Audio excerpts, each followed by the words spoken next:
せハウスへようこそ。秋です。子供ってなんて残酷なんでしょう。そんな時は私は呼んでないわ、どうぞとも言ってないわ、大人だからって全員片付けが得意だと思うなよと心の中だけで叫んでます。まあ本当のことですからね。近年取り沙汰されている多様性を学ぶ上で彼にとっても良い社会科見学になったのではないでしょうか。彼のこのありがたい一言により我が家一問題を抱え、何より優先すべきだったキッチンを後回しにし、ぶっちゃけ二の次でいい廊下を先に DIY することになりました。今回は完結編ということで、この暗い狭い安っぽい我がコスパ廊下が天と地ほど激変する様子を一気に最後までお届けします。てなわけで意地と見栄にまみれた1階廊下 DIY スタートです。こちらせハウス DIY チャンネルでは、大嫌いになってしまった映えない我が家を丸ごと DIY するポンコツ母ちゃんの奮闘を面白おかしくお届け。チャンネル登録お願いします。さて、スタート直後にいきなり対峙するのがまさかのラスボス。行く手を阻む巨大で重量級の魔物2体です。1階に収納はただ一つという深刻な収納不足だった我が家にとって、この第2の収納はまさに救世主でしたが、大量のものが入るのはいいんだけど重い。マイケル・ジャクソンになっちゃうぐらい重い。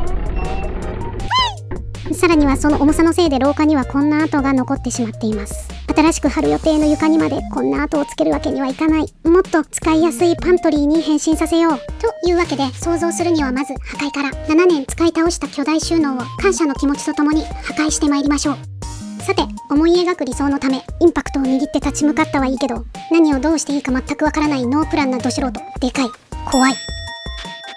思い返せばこの廊下 DIY で一番大変だったのがこの解体でした。ビスを外してもなかなか取れない木材たちに四苦八苦。後から分かったことですが、ビスケットジョイントという接合方法が使われていたのが原因でした。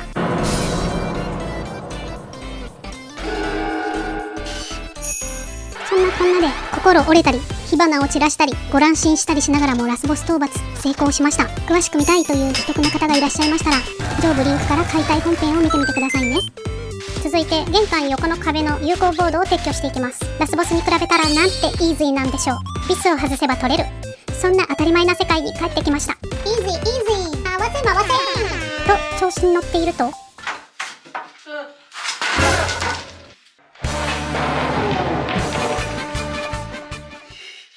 7年ぶりに和室への扉を恐る恐るオープン。埃以外異常なし。この後ここにベニヤを張って壁を作るので、邪魔になるドアノブを外しておきます。そしてまた何年にもわたり閉ざされる運命なんです。これで下準備が整いました。次に解体したモンスターのセイタベニヤと玄関の有効ボードを再利用してドアを塞ぎ壁を作っていきます。ドア枠と同じ高さになるように土台となる木材を取り付け、アクドメールで下塗りし、白く塗装したベニヤをフィニッシュネイラで取り付けます。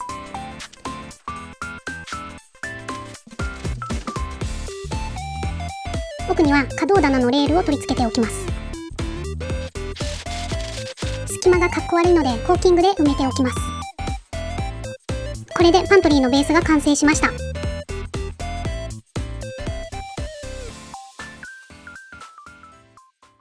次はドア塗装、行ってみよう。続いてドア3枚一気に変えてみるということなんですが、ここは廃墟でも空き家でもなく5人家族がひっきりなしに行き交う絶賛居住中の激狭エントランス。この状況でドア3枚並びに地味に大変なドア枠、幅木、さらにはトイレの窓枠幅木もこの際塗っちゃいます。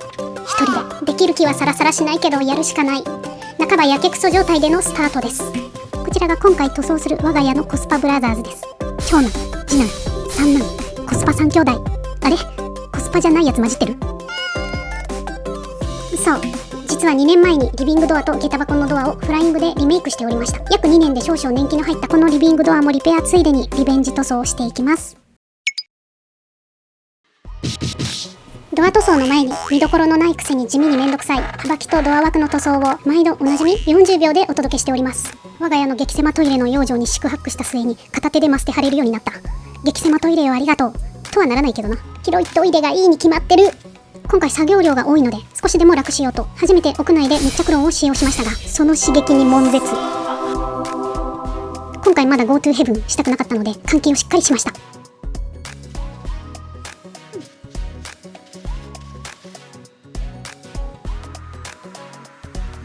これでドア枠幅木トイレ塗装完了です。さて続続いてドア本体の DIY に入ります。ドアはモールディング材を取り付けてアンティーク感を出します。ホームセンターで一番リーズナブルなモールディング材をゲットしてきました。それをこのスライド丸のこで45度にカットしていきます。内側には 4mm 厚のベニヤをボンドとピンネイラで固定。45度に切ったモールディングも同様に貼ります。ドア1枚にモールディングがつきました。もうすぐ子供が帰ってくるので今日の作業はここまで。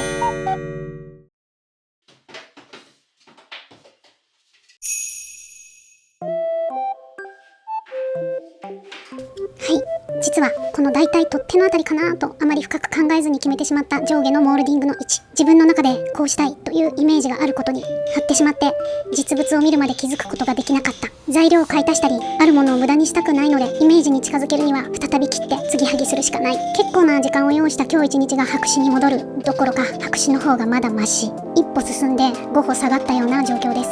塗料を塗ってしまって乾いて取り付けてしまってから後悔しても遅いけど今ならすぐ戻れる。ボンドが乾ききってない今外そう思って外しています。大失敗をしてようやく完成までの道筋に光が見えました。あとは進むのみです。話は変わりますが駐車場汚。つなぎ目をパテで埋めていきます。乾いたらサンディングして平らにならします。しかしトイレのドアに取り掛かった時またしても衝撃の事実が。幅が狭い。慌てて測る。洗面ドアと10センチ近く差がある。トイレのドアが他のドアよりスリムだなんて聞いてないよ。そんなこと夢にも思わなかったので測りもせず材料を切ってしまった。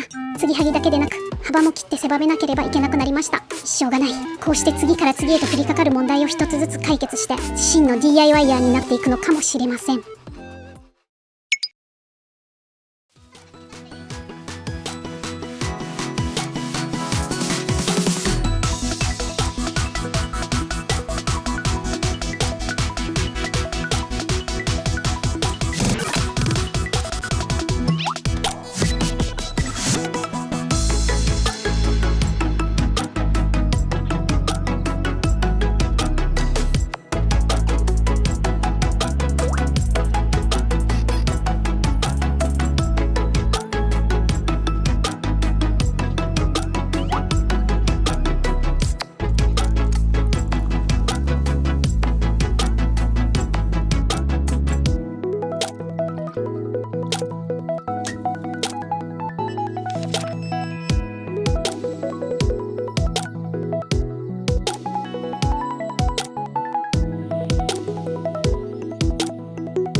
Yo, yo, yo, kick it, kick it.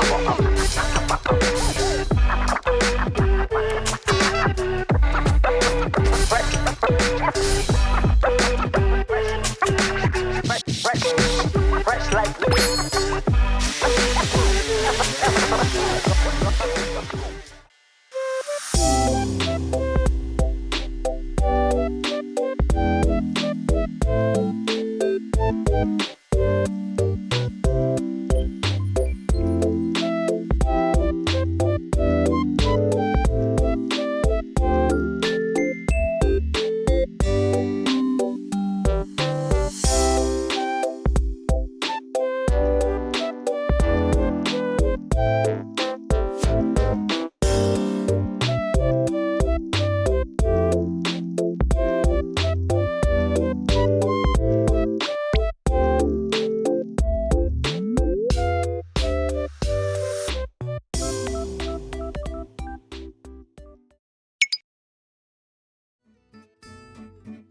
続いて廃材ベニヤで腰壁を作るということで、なぜわざわざ腰壁を作るのかと申しますと、それはオフランス風インテリアにひっそりと憧れているからであります。行ったことないくせに南フランスとかパリの古いアパルトマンとかいう言葉には非常に弱い純日本人のザ主婦です。前回のドアモールディング塗装で若干それっぽい雰囲気に近づいてはいるものの、このオフランスとは程遠い真逆の激安コスパ建て売りを果たしてどこまでオフランスに近づけることができるのでしょうか。ボンジョー。あかん、オフランスに憧れすぎてオフランスがゲシュタルト崩壊してきた。さっさとやっていきましょう。というわけで、まずオフランスに近づくために使用するのは第1弾で解体したこちらのモンスター収納。こちらから出たこの 4mm 厚のベニヤ板、そう廃材です。早速廃材ベニヤちゃんたちを丸ノコで切り刻んでいきます。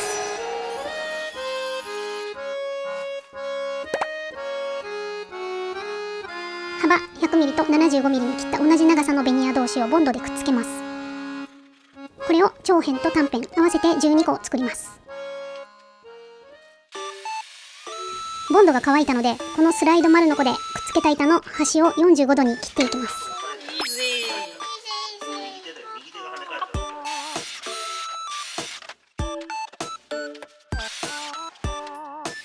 材料がすべて揃ったので、腰壁部分の壁紙を剥がしていきます。腰壁から上はこの後壁紙の上から塗り壁にするためそのまま、一般的な糊で貼るビニールクロスは剥がすと裏紙が残るようになっています。裏紙がきれいに残ることで次の壁紙がきれいに貼りやすくなりますが、塗装となると話は別。裏紙の上に直接塗装すると乾いた後にボコボコ浮いてくるため本来 NG だそう。裏紙をきれいに剥がすにはまずは霧吹きで裏紙全体をベタベタに濡らします。次にカッターで日焼けの皮をめくるようにそっとめくっていきます。次にめくれない箇所や粘着が強い箇所はスクレーパーを使ってこそげ落とします。次にきれいにめくれたら炭酸水です。やめとこ、めんどくさい。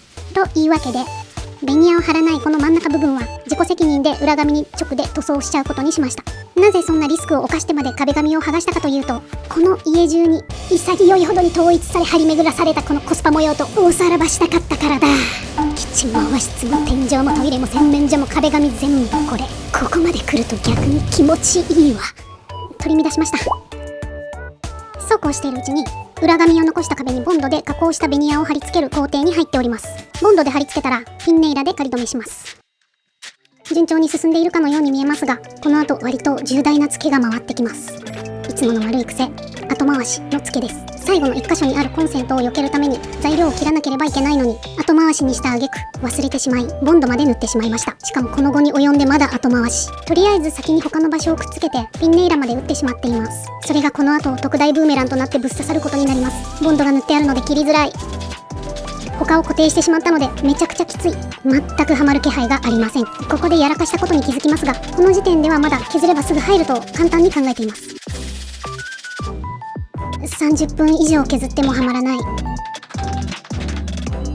ここに来てようやく自分のアホさに嫌気がさしてきます。なんで周りを先にピンネイラで固定してしまったのか。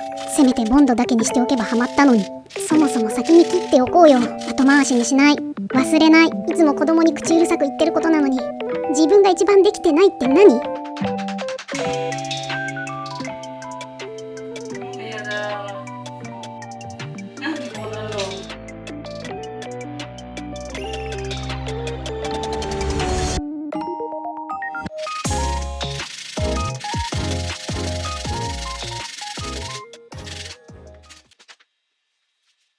無事に付けを払い終わりました。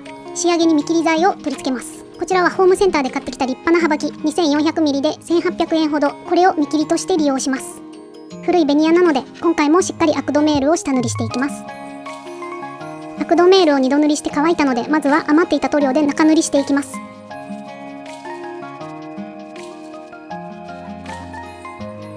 上塗りです。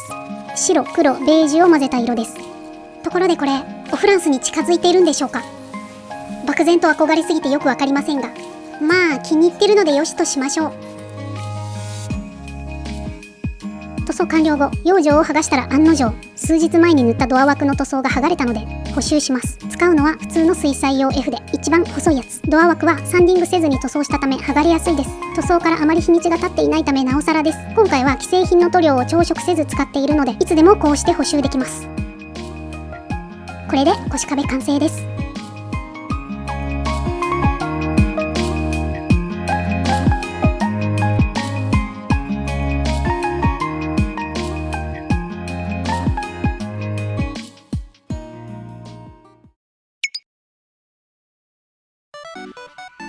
続いてはアーチ壁です。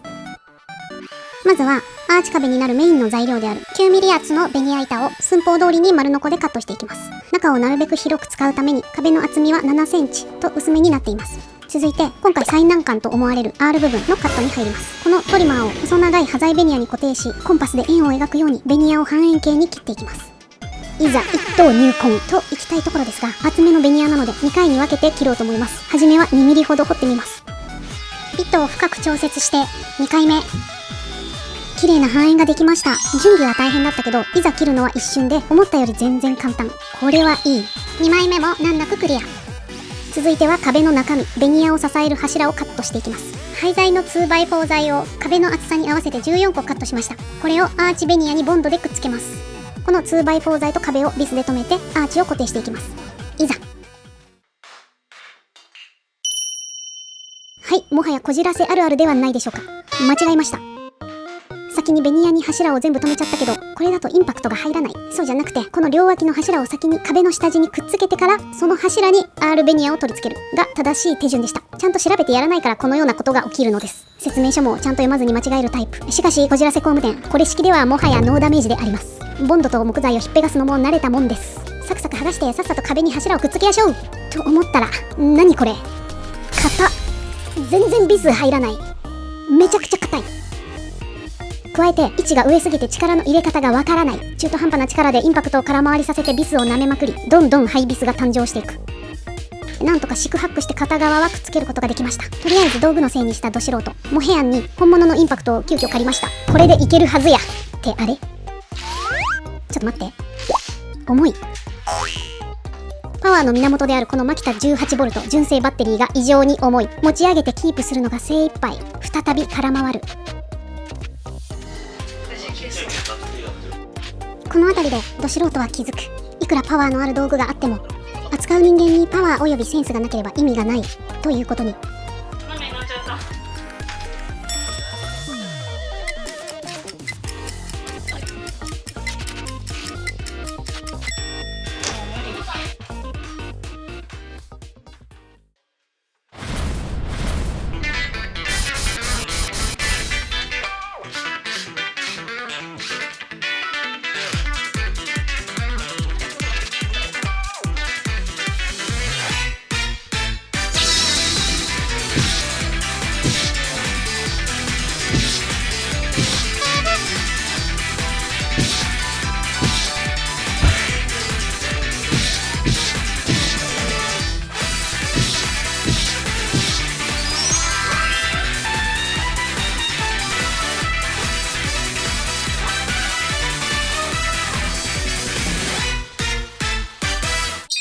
こうして涼しい顔で財を仕留め去っていった超大型モヘ人。ありがとうモヘ人、強いぞモヘ人。はい、そんなこんなで無事に柱がくっつきました。アーチ壁作りの最難関は R 部分のカットではなく、なんと壁へのビス止めでした。先ほどボンドで貼り付けた部分をビス止めしていきます。いよいよ壁に設置していくんですが、一人ではできないので共同作業といきましょう。再び旦那モヘヤンを召喚。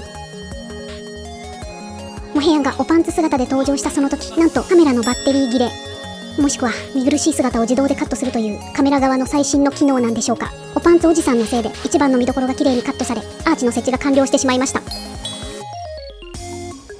裏側から見るとこんな感じ。この4つの柱でアーチ全体を壁にくっつけて支えております。するとおパンツおじさん、おもむろに余った 2x4 をのみで加工しだしました。こういう時モヘヤンは黙ってやるので、何をしているのかできるまでわかりません。説明プリーズ。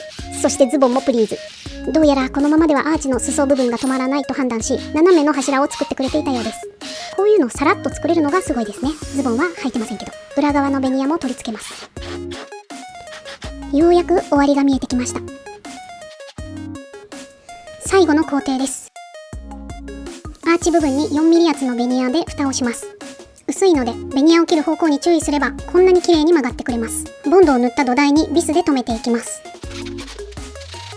長さが足りないのでつないでいきます。端を三角に削って壁との一体感を高めます。ビスが打てない端っこ部分はフィニッシュネイラで留めます。一度は諦めかけたアーチが完成しました。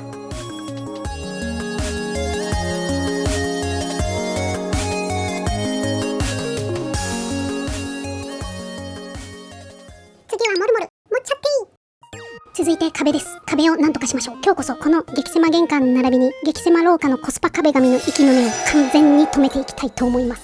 今日使うのはこちら、手で塗れるが売り文句な漆喰封塗料モルモルですが、手で塗った質感がいまいち好みじゃないというわけで、モルモル最大の売りである手で塗るの部分を潔く無視し、10年塗ってようやく一人前と言われる左官の世界に右も左もわからないど素人が新ピカのコテを手に無邪気に殴り込みをかけていこうと思います。こういったタブーを簡単に犯せてしまうのが DIY の醍醐味ではないでしょうか。人生一度でいいからこのコテを使ってみたかったんです。それになんだろう、このちょっと悪いことをしてるような背徳感たまんねえ。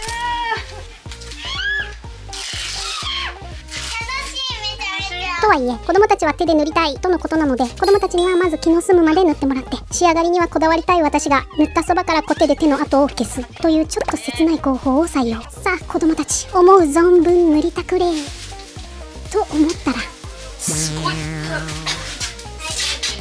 なんとモルモルかなりの刺激臭を発しております。長男は10分と持たずに退散していきました。これは想定外だ。子供たち次々と脱落していく。ちょっと残念だけど、これで慌てて後を消す手間がなくなりました。興味津々にコテ塗りしていたモヘヤンもいつしかいなくなり、そして誰もいなくなった。モルモルの質感はしっかりめに泡立てた生クリーム。このような楽しいことをしていると長時間集中してしまうため糖分が不足し、気を抜いたらうっかり食べちゃうかもしれないほどに生クリームそのもの。しかし血迷って口元に運んだ瞬間、白目を向くほどの刺激臭で現実に引き戻されるのでご安心を。もしかしてそのための刺激臭なのか。そこまで計算されているとは。やるなモルモル。そしてこのモルモル、こういった少々の段差を気にしなくて良いのが私的に最大の長所。もし壁紙やペンキ塗装で仕上げる場合は、後付けのアーチ壁との隙間を先にパテ処理しておかなければなりません。このパテ処理が非常に面倒ですが、このモルモルはパテとしての役目も果たしてくれるんです。溝にしっかりと詰め込むように塗ることで、多少の段差は見事にもみ消してくれます。消したくても消せなかったあんな傷やこんな傷、ひいては痛い過去から黒歴史まで全てをもみ消す魔法の生クリーム、それがモルモル。はい、持って持ってどんどん持っちゃって。ただ他の漆喰系塗料とも共通のデメリットが大まかに2つあります。1つ目は将来また壁紙に戻したい時に剥がすのが大変なこと。将来的に模様を変えたい場合は壁紙にしておくのが無難。2つ目は掃除が壁紙に比べて手間がかかること。凹凸がある分埃が積もりやすいし、拭き掃除もしづらい。でもちょっと待って、拭き掃除絶対やらない。そして14キロか1キロの2択という振り切ったバリエーションのモルモル。とりあえず14キロ1つ購入しましたが、この時点で足りない予感をビシバシと感じ取っており、だんだん塗り方が省エネ塗りに変化していっております。長らく剥がれていたトイレ横の壁紙も一瞬で段差クリア。そして今回最大の失敗ポイント、途中で気づいたんですが、玄関とかパントリーを先に塗らず、どこよりもトイレ周りを優先して塗るべきでした。1階のトイレが使えないと非常に不便どころか、2階への階段も養生で塞いでしまったため、子供がトイレに行きづらく非常に大変でした。あと洗面所もどこを優先すべきかを先に考えてやらなかったことが今回一番の失敗ポイントではないでしょうか。濡れたところは乾いてしまう前に順次養生を剥がしておきます。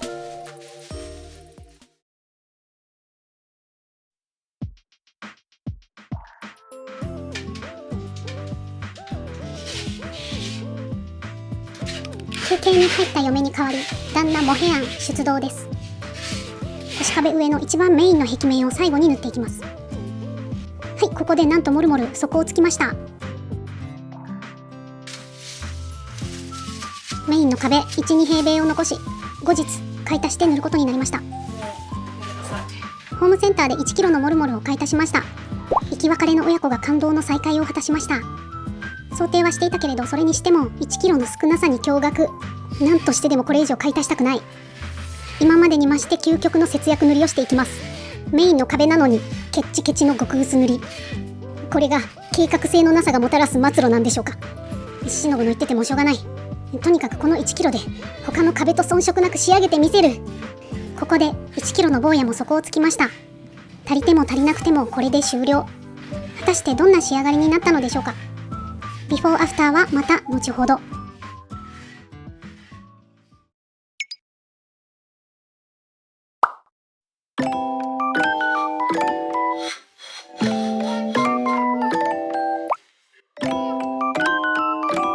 すぐ削れてる。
よ最後の工程になりました。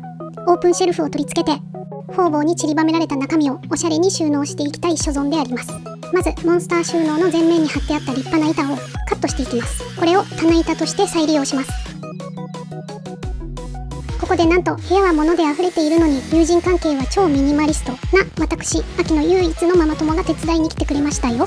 2人でやれば単純作業も大いにはかどります。棚板は全部で5枚、サンディングして面を取ってワックスを塗っていきます。棚と棚受けを取り付けましょう。まずはビスを止める位置に整備紙スタイルで印をつけます。そしてビス止め。実は DIY が完成してからこの棚を取り付けるまで約半月は放置していました。苦手な片付けパートに入ると突如やる気が行方不明に。友人に背中を押されなければきっと今も階段に物が積み上がっていたでしょう。感謝。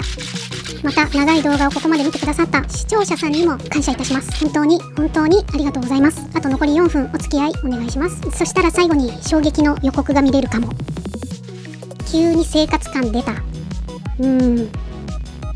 とりあえずインスタで大人気の IKEA のリルカーテンと突っ張り棒で目隠し。竹をいい感じに切ります。切りっぱなしで OK。